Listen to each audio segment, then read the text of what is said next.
開發商人員為咗整死我之後，咁前日我就收到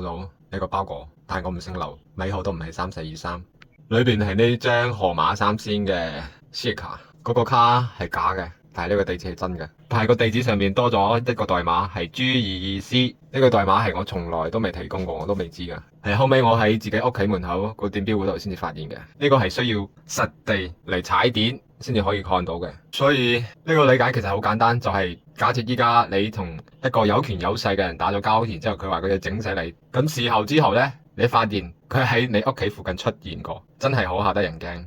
咁即係點啊？點解要咁做啊？唔通就係因為之前佢哋打傷我同埋我老婆，然之後依家警察立咗案，又或者係我將佢哋掟喺我陽台房個篤屎放喺網上，又一話係我揭穿咗公示咗我屋企漏水，尤其是未交付就漏水。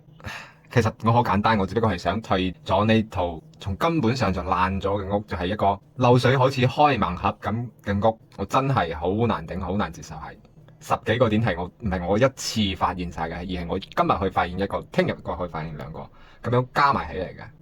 但係我哋維權依家係從質量，然之後到病史，然之後到被法律施行，係，然之後仲佢哋打，依家仲過嚟踩點，好恐怖。所以